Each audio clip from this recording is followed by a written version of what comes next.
As we asked the tough questions, we decided to seek out more details about the funding and the process to actually cover over a deck a portion of the Kensington Expressway. Now, it was proposed by Governor Hochul on Saturday. Here's Channel 2's Ron Plants. We'll start with the process of decking, actually creating a tunnel for traffic access on the Kensington from roughly Best Street to East Ferry to allow for a deck over it. That will in turn have parks and perhaps some streets to reconnect and restore the Humboldt Park area, the neighborhood ripped away by the 1950s construction of the highway.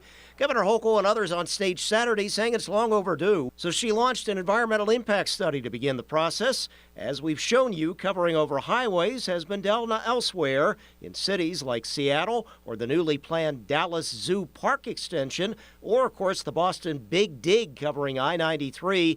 But a UB engineering professor who assisted on that big dig points out there are a whole host of engineering challenges that go into something that you could describe as just putting a deck over something. It's not quite that simple.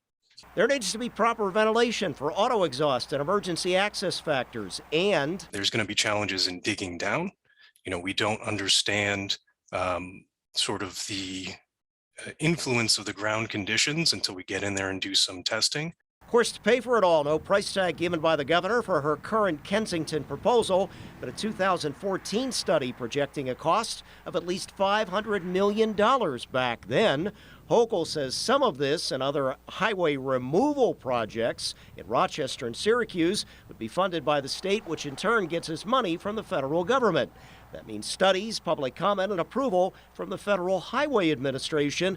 And while he expects a 36-month fast track for approval, Congressman Higgins says there's no check in the mail just yet from Washington. Is there any possibility another state, California or someplace else, could say, we need the money because we've got more issues over here? There's no chance.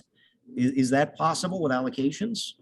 Oh, absolutely. And this is a competitive process. And that's why it's important that the governor took the initiative that she did to get this process, as it relates to the Kensington Expressway, moving. Ron Plants, Channel 2 News.